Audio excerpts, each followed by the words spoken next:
I live alone. It's something I usually say casually, even proudly. But on Valentine's Day, last year, it stopped feeling like a choice. The first call came in the afternoon, while I was still at work. The man on the phone sounded polite, professional. Good evening. This is La Belle Epoque. You dined with us last Valentine's Day. We were wondering if you'd like to reserve the same table again this year? I remember pausing longer than necessary. I hadn't expected a restaurant to remember me, or the fact that I hadn't been alone. That's thoughtful, I said finally. But no, thank you. I ended the call and tried to forget about it, but something about it stayed with me. Not the invitation, the assumption. On my way home that evening, I felt watched, not in a dramatic way.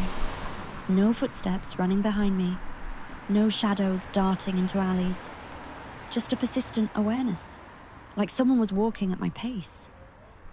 When I entered my apartment building, I hesitated at the lift. Then I pressed 3 buttons. Not my floor, the one above it, and the one below. If someone was following me, I wanted to know. The lift stopped twice. No one got out with me. I told myself I was being ridiculous. Inside my apartment, I turned on the lights without thinking, then immediately turned them off. The windows faced the street. Anyone outside could see exactly where I was standing. I stood in the dark, listening to the sound of my own breathing. That's when my phone rang again. Same number. It's Belle Epoque, again. If you'd prefer, we can deliver the food to your home tonight. The man said, as if we were continuing a conversation. No, I said quickly. Please don't call me again. There was a pause. Don't worry, we'll only send food for one person. So you won't be charged extra. We'll simply repeat last year's order. My stomach dropped. I hadn't said I was alone. I hadn't said anything at all. I ended the call without replying. Anger came before fear. There was only one person who would know what we'd ordered last year. Only one person who would know I was likely alone tonight. I messaged Ethan. Can't believe you'd stoop so low. Are you harassing me? The reply came a few minutes later. Polite, calm. I don't know what you mean. I hope you're okay. I wasn't sure whether to reach out. We lost Melissa last Monday. The funeral is tomorrow. I hope you're well. Melissa was his sister, 18, terminal cancer. I felt sick with guilt. Ethan had never been cruel, never intrusive. I stared at the screen, wondering if I should call him. That's when the doorbell rang. Once, sharp, then again. I didn't move. My phone started ringing at the same time. I answered. The food is at your door. The man said. My voice was shaking. I never ordered anything, I said. I told you not to contact me. Who are you? There was a brief silence.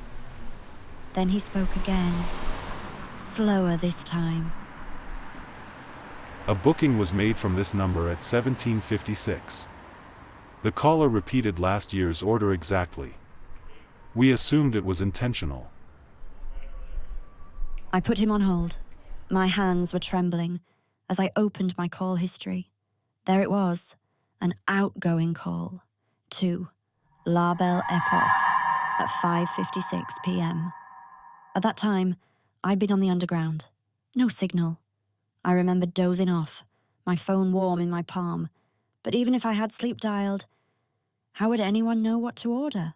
How would they know my address? How would the call even connect? The doorbell rang again. I called the restaurant back. The line rang and rang. Then I heard it. A phone vibrating right outside my door. I froze. The ringing stopped. A soft knock followed. Measured, almost courteous. Ma'am. Your order. I backed away from the door. No, I whispered. You have the wrong person. There was a pause. Then he said quietly, It's exactly the same as last year. You asked for it that way. My heart was pounding. What was last year's order? I asked. Silence. Then, 2 mains. 1 untouched. I called the police. They arrived quickly. The hallway was empty. No delivery bag, no man, no food. Just a receipt, taped neatly to my door. Paid in advance. Under special instructions, it read, repeat last year, 1 guest. The restaurant closed a week later. Health violations. The number stopped existing. The owner unreachable. The case was marked unsubstantiated. No suspect. No crime. I stayed with a friend for a while after that, but eventually I returned home. I live alone, still. And every Valentine's Day now, I keep my lights off. I don't answer unknown numbers. I don't order food. Because somewhere, somehow, someone remembered my order and knew I'd be alone. If you like this story, please do not forget to hit the like button and subscribe for more.